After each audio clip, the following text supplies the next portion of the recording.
or 56 in your supplement. Come share the Lord.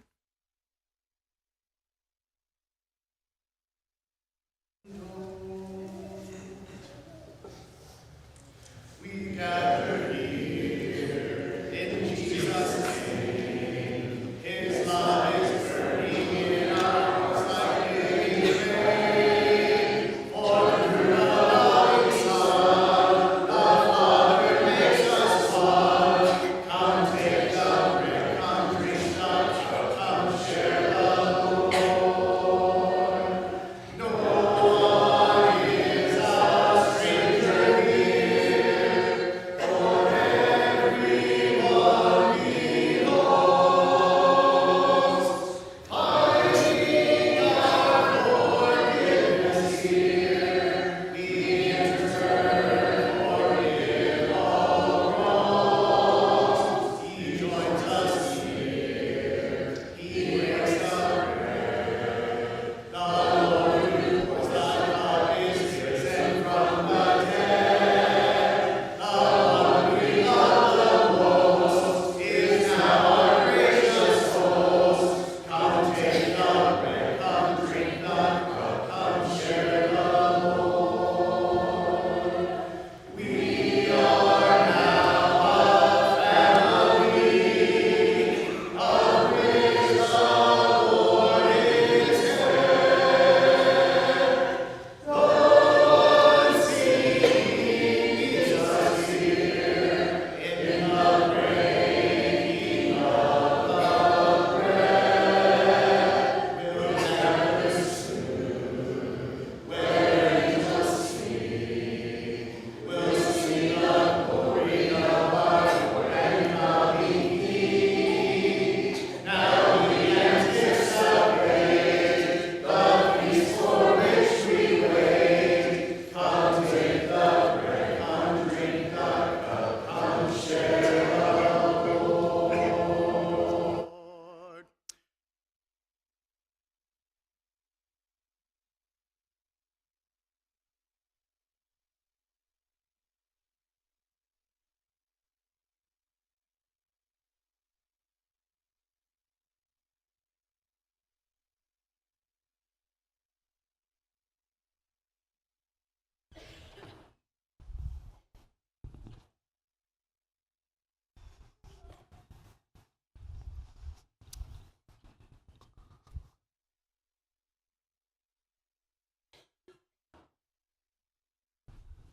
Hey, Frank, are we good? Oh, okay.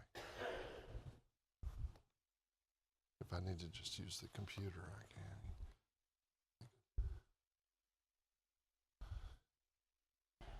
Nope.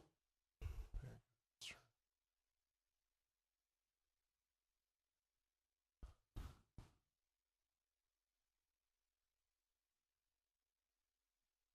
We're in Numbers 33 if you want to go ahead and turn your Bibles there.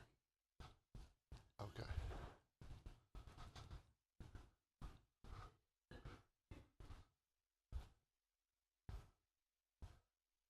This is the one Sunday I didn't print my notes off. Rachel said, "Are you sure you don't want to print your notes off?" I said, "I got it. It's good. We'll be fine." So, let's talk a little bit. So I need some feedback, not right now, but I need some feedback after class. So if you have thoughts, I would welcome those, but you only have two choices, okay?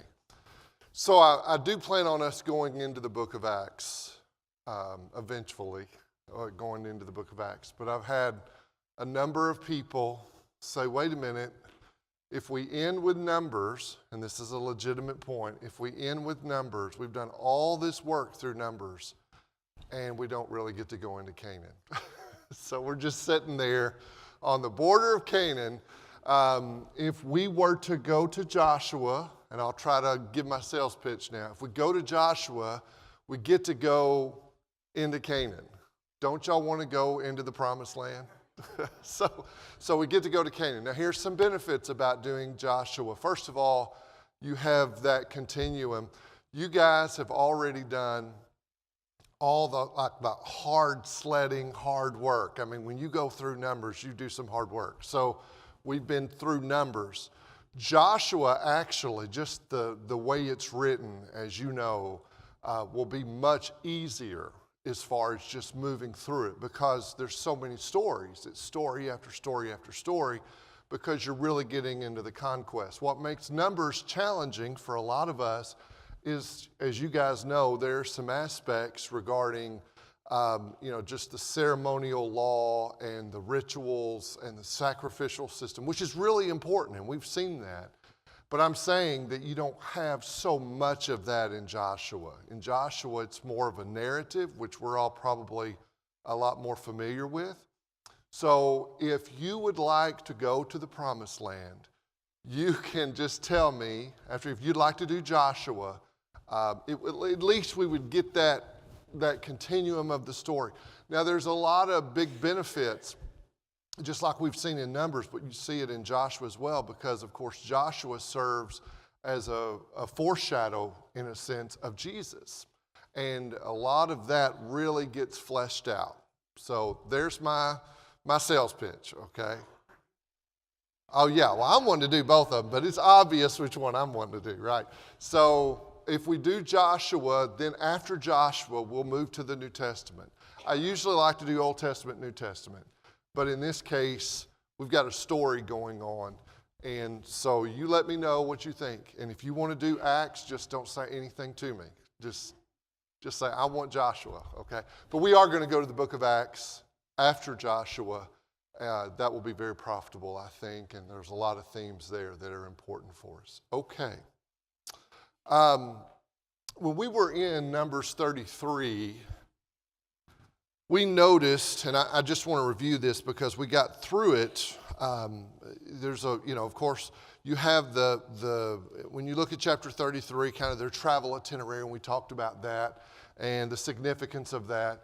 But then we got to the end there in verses 50 through 56. And he's talking about what there? What does he begin talking to them about, which is important? They're going to have to flush the rest of it Right, out. right. So let's work through this just a little bit, to Roger's point. When you look at this section, you think, well, if I just read it, it could seem a little dry, but it shouldn't be read that way. Because again, we go back to what we've been asking all the way through, and that is, why are these sections there? Before I even ask, okay, I see kind of what's going on, but why is that there? What's the function of that in Numbers as we've been studying? And if I understand that, I think then you see the significance and you can read it in a little bit of a different way. So one of the interesting things is really the rest of Numbers. If you look, and let's just look at this for a minute and you kind of see the outline a little bit. So as Roger meant or said, when you have verse 50, he's told us this is where you come from, this is what God has done, and now he's talking about what's in front of them. He's speaking of what you do when you're in the Promised Land, which implies what? Oh, right. And all of that is exactly right. This is not a complex question. If you're talking about what you're going to do in the Promised Land, that implies you're going to be in the Promised Land, okay? And that goes in what Roger's saying. All of this preparation, you think about it, the way the camp, the worship, God being at the center of their lives, all of this, and now we've come to this point. Now, has God been true to his promises to his people? Of course, yes. Is it the first generation walking in that were called to this? No. I mean, other than Joshua and Caleb. And so what does that indicate? It's not failure on the part of God. It was failure of that generation's faith, but the second generation is as much a part of Israel as the first generation was. So Israel is going to participate in all of these promises that God has made. And those promises go all the way back to who? Abraham, Isaac, and Jacob. We see that a lot. Actually, the promise to Abraham, okay? We're going to talk more about the promises of Abraham in just a little bit. So keep that in mind. And so all of these particular instructions, you might wonder, well, why is this important? When you move through the rest of Numbers, we've got just a few chapters left. When you move through these, and it looks like these very specific kind of instructions, remember what that implies. What that implies is they are going to Canaan. They're going to be walking in. Now, you think about Canaan being considered the land of rest in many ways, but when they get there, and this goes back to what Roger said, they got work to do. I mean, this is almost just a new beginning. So as they come into that land, they're going to have enemies, they're going to have adversaries. So the land is described as a gift of God's grace, but it doesn't mean they didn't have to do anything in order to enter the land. This is something we're going to talk more about as far as New Testament application in a minute.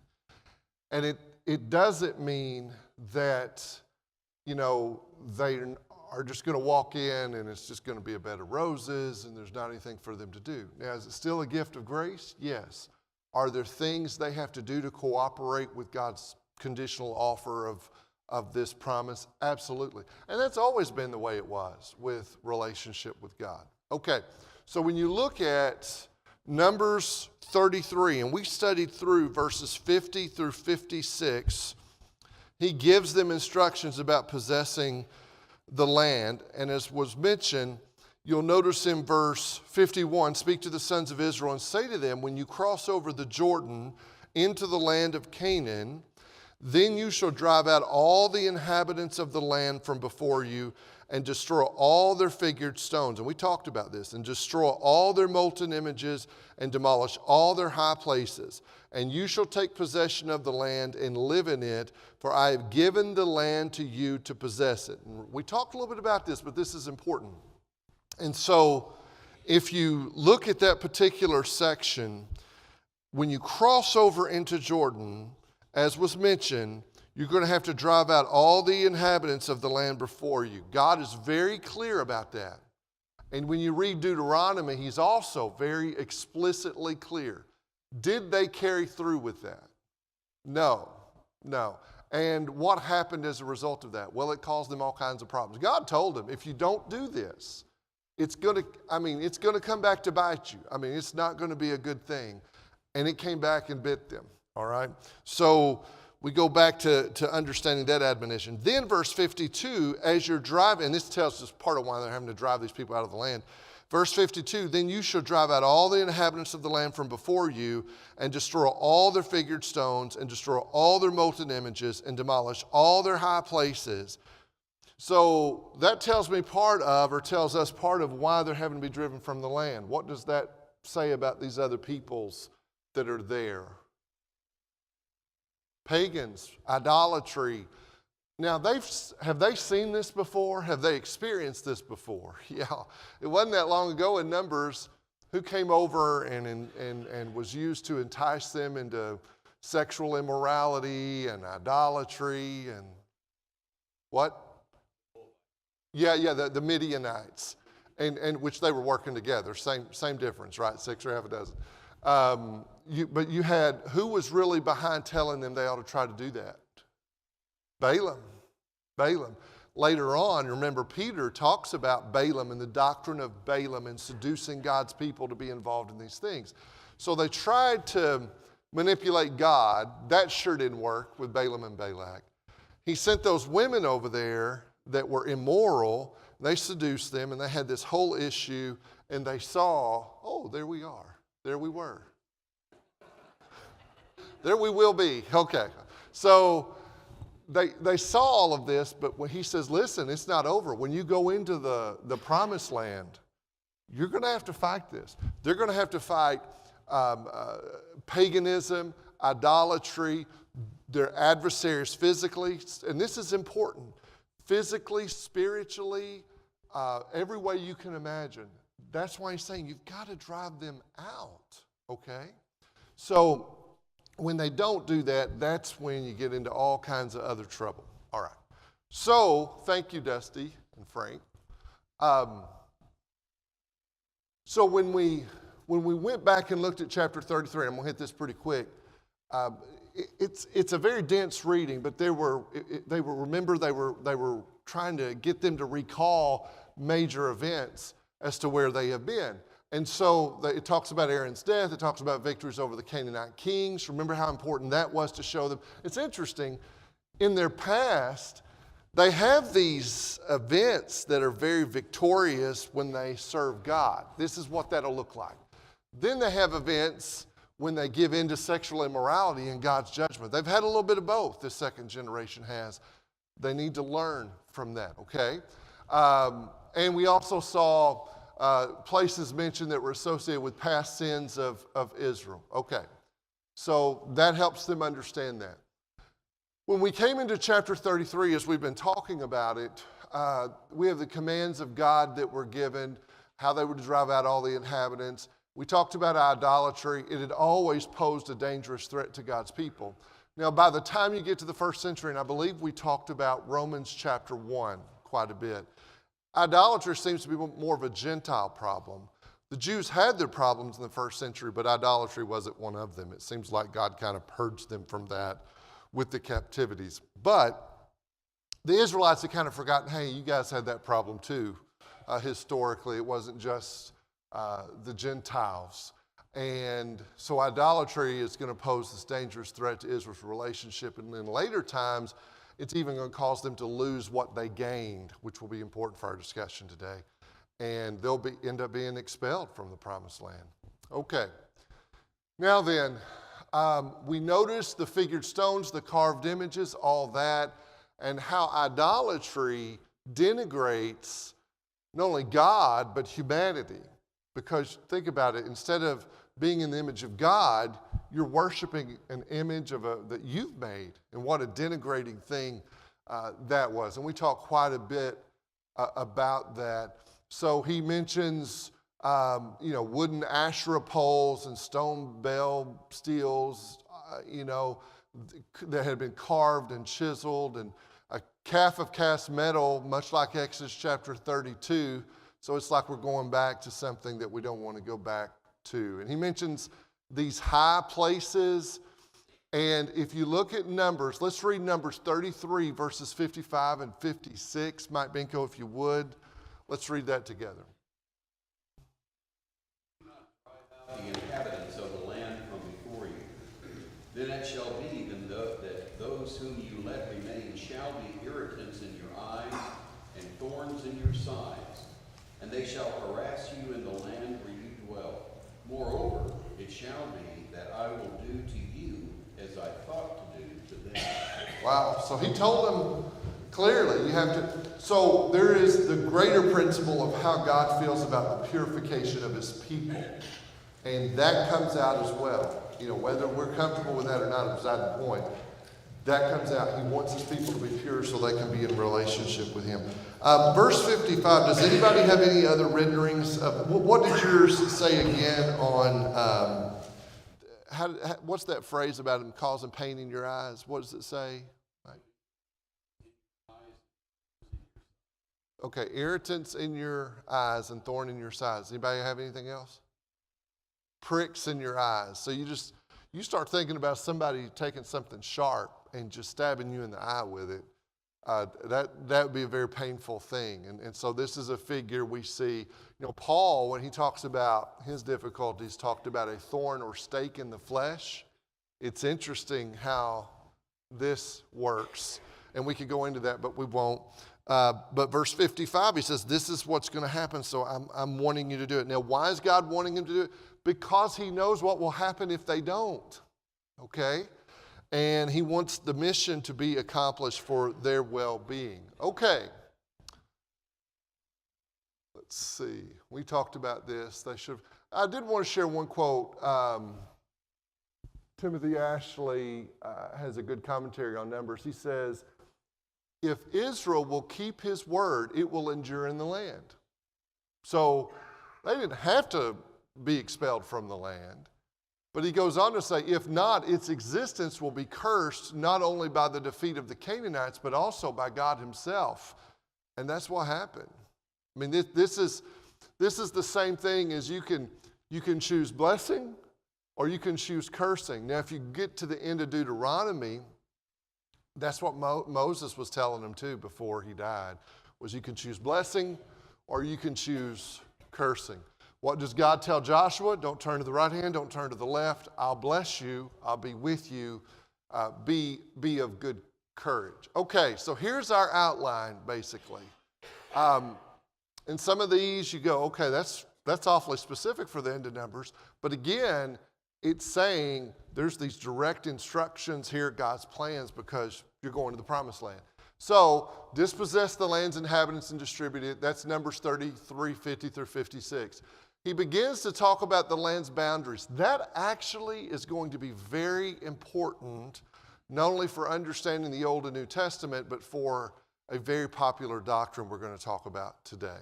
Okay, so that's significant. When he gives the land's boundaries, that says they got the land that God promised Israel.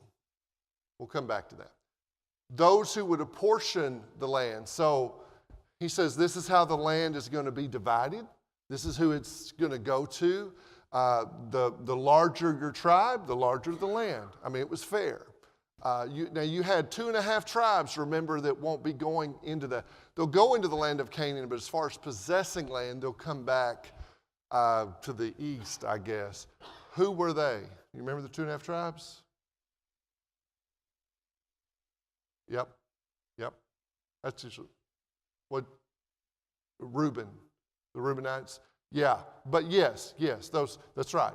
The 2.5 tribes, but they've worked all that out, and we've talked about that. So I guess 9.5, if my math is right, 9.5 will actually be enjoying the promised land. Then he's going to talk about the city for the Levites. Remember early on in Numbers, we had, the people that would go to war, the Levites and the Levites don't have all the privileges of everybody else, but then they have some special privileges because of their work with God. He goes through that, which indicates in chapter 35 that, this is going to be a more permanent dwelling. I'm telling you everything you need to know because you're going to the promised land. All right. Cities of refuge in the land. He'll talk about that. Do you guys remember Zelophehad's daughters and that situation we studied earlier? He's going to take care of that. Okay? Do you remember why they came to Moses? Yeah, they want part of the inheritance. And why was this an issue for them having part of the inheritance? That's right. So, and then we come to our conclusion in Numbers, and then we're going to go to Joshua, aren't we? Okay, so, all right. Didn't mean to go that far. So when you hit 34, let's look at chapter 34. If you look at verse 1, then the Lord spoke to Moses, saying, command the sons of Israel and say to them, when you enter the land of Canaan, it's just easy to read that, but after all we've been through, he's saying, we're going to Canaan. So he says, when you enter the land of Canaan, this is the land that shall fall to you as an inheritance, now listen, the land of Canaan according to its borders. So now he even gives the contours of the land we're talking about. And you move through in chapter 34, and he goes into detail. We're not going to get into all of that. If you're really into that, that'd be fine. You'll notice in verse 13, verse 12, and the border shall go down to the Jordan, and its termination shall be the salt sea. This shall be your land according to its borders all around.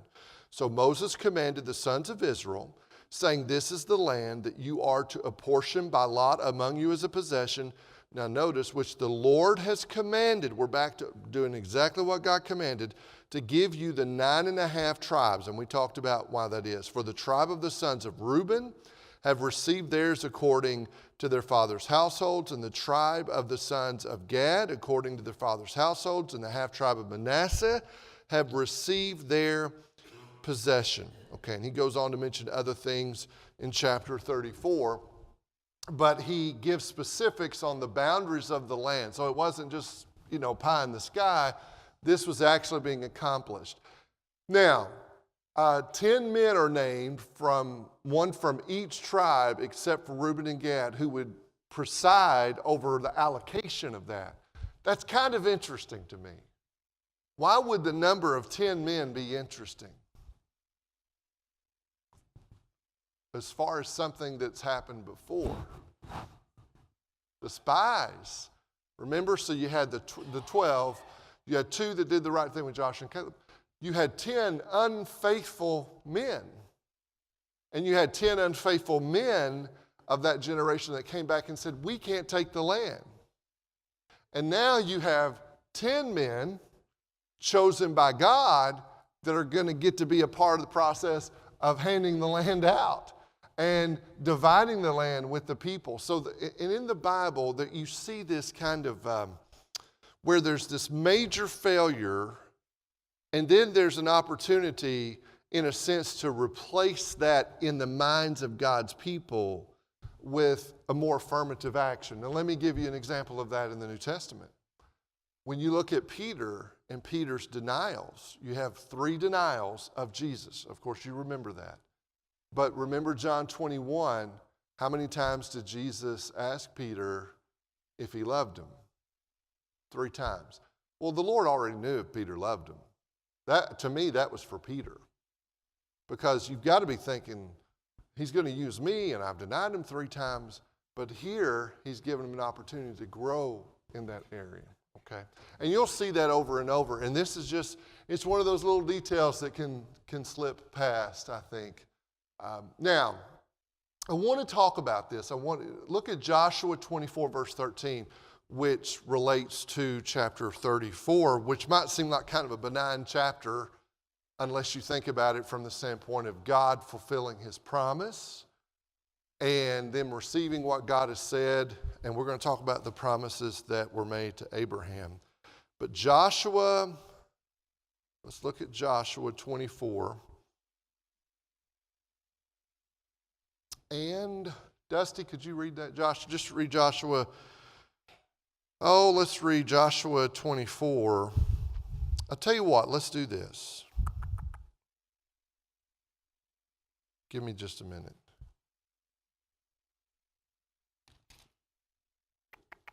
Am I thinking of the 24:13 is what I had right? Yeah, that's right. Okay. Just read Joshua 24, and if you would, I'm sorry, 23:14. 23:14. And go ahead and read, if you would, 23:14 through 16. That'd be good.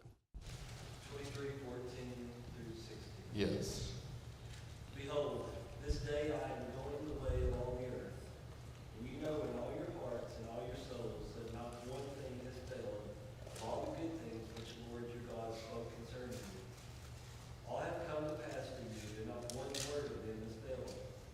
Therefore it shall come to pass that as all the good things have come upon you, which the Lord your God promised you, so the Lord will bring upon you all harmful things, until he has destroyed you from this good land which the Lord your God has given you. When you have transgressed the covenant of the Lord your God, which he commanded you, and have gone and served other gods and bowed down to them, then the anger of the Lord will burn against you, and you shall perish quickly from the good land which he has given you. Okay. There are 3, and I know you're going to say Bruce can get to Calvinism in any book of the Bible, but there are 3 major doctrines that are false that a lot of our religious friends believe that I actually think this story in Numbers, in Joshua, undoes. And I'm not the only one that thinks it. John MacArthur, who is a Calvinist, when he talks about he talks about the fact that this presents a problem for him. Okay, so I think it would be important for us to take note of a few things. Okay, if you have a view that our being the chosen of God and enjoying his blessings is in any way unconditional, while we certainly don't deserve it, it's unconditional. This presents a problem with that. If you have premillennial notions, this presents a problem with that. If you believe in the doctrine of once saved, always saved, this presents a problem for that. And in fact, the New Testament makes it clear, but the New Testament text that presents a problem is grounded here. So let's just think about it for a minute. So first of all, in 23:14, he says, "Now behold, today I'm going the way of the earth," which Dusty read, "and you know in your hearts and in all your souls," now listen, "that not one word of all the good words which the Lord your God spoke concerning you has failed. All have been fulfilled for you. Not one of them has failed." Okay, we'll come back to that. So if you go to verse 15, "It shall come about that just as all the good words which the Lord your God spoke to you have come upon you, so the Lord will bring upon you all the threats until he has destroyed you from off the good land which the Lord your God has given you," which explains the current situation with Israel. Verse 16, "When you transgress the covenant of the Lord your God, which he commanded you, and go and serve other gods and bow down to them, then the anger of the Lord will burn against you, and you will perish quickly from off the good land which you have been given," or which he has given you. So here's a couple of things. Does it sound unconditional? No. Does it sound like he says, well, once you get in the land, you can't, you can't be thrown off the land, basically? No. He says, as long as you walk with me, and he is a gracious God, he's a merciful God. They didn't deserve this. But he says, I will bless you and I'll be true to my word. But part of my word is, if you rebel against me and you don't follow what I've taught you, then you don't get to stay in the land. Okay. Everybody with me on those two? Okay, so that's not too hard. Now, what's interesting, come to Hebrews, and I know we've noticed it, but let's look at it. Hebrews chapter 3 and 4.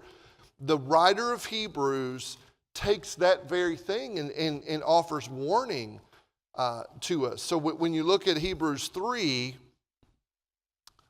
and let's read a little bit from Hebrews 3. So verse 1, "Therefore, holy brethren, partakers of a heavenly calling, consider Jesus the apostle and high priest of our confession. He was faithful to him who appointed him, as Moses also was in all his house." Now he goes on to mention that as great as Moses was, Jesus was greater. He says in verse 6, "But Christ was faithful as a son over his house, whose house we are, if we hold fast our confidence and the boast of our hope firm unto the end." He goes on and references the Old Testament about hearing God's voice and not hardening our hearts as they did. Look at verse 11, "As I swore my wrath, they shall not enter my rest." Of course, we've studied about that generation. Verse 12, "Take care, brethren, that there not be in any of you an evil, unbelieving heart that falls away from the living God." Now, I don't have to fall away. He says, "Encourage one another day after day, as long as it is still called today, so that none of you will be hardened by the deceitfulness of sin. For we have become partakers of Christ, if we hold fast the beginning of our assurance firm unto the end." He says some other things, mentions those who died in the wilderness. Look at verse 19. "So we see that they were not able to enter because of unbelief," or disobedience. Chapter 4 and verse 1. "Therefore, let us fear, if while a promise remaining of entering his rest, any one of you may seem to come short of it." Okay, and he mentions some other things. Verse 11, "Therefore let us be diligent to enter that rest, so that no one will fall through following the same example of disobedience." Okay, so somebody says, yeah, but they were on the way to the rest. But we just received warning that even people that get into the land of Canaan, enjoy God's blessings, if they become unfaithful, that's their choice. And so God says, you won't stay there forever. Okay, everybody with me? So the New Testament writers reference Israel as an example. 1 Corinthians 10 says they may be a bad example, but they're an example we need to learn from. Okay. Now I want to talk about another, and this is the one I want to emphasize. And without just going into all of premillennialism, I want to focus on the promises made to Abraham, because we're right in the middle of that here in Numbers 34. And when we read Numbers 34, he gives the contours. This was the promise God made to Abraham as far as land is concerned.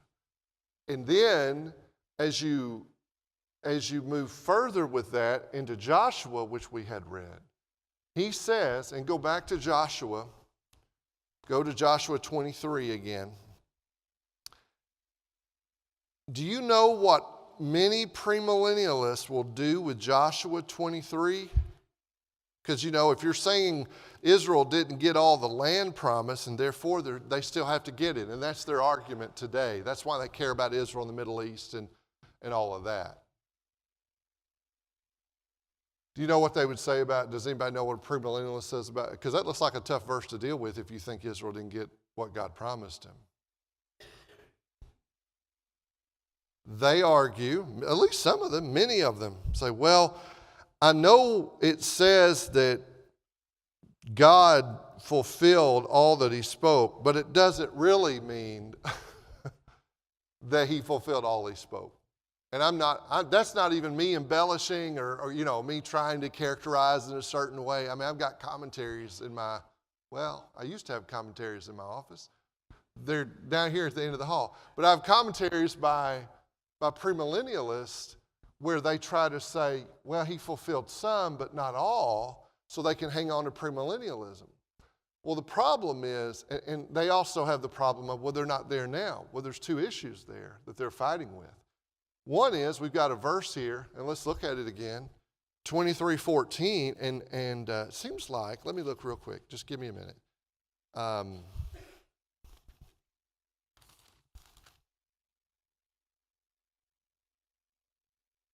And I'll look, I feel like there's another place that says it, but this is all we really need.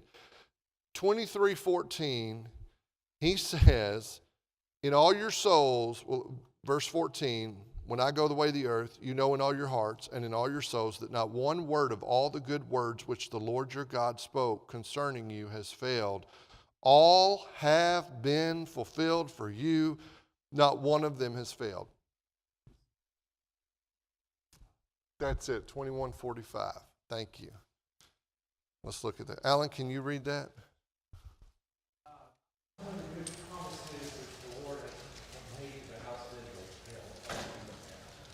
I mean, that doesn't look like it means some of it came to pass. He says that everything he promised Israel, and he's talking about the land in Joshua and in Numbers, has come to pass. So, in order to appreciate this, we'll come back to John Hagee. These are the three key Abrahamic promises, okay, that are made to Abraham.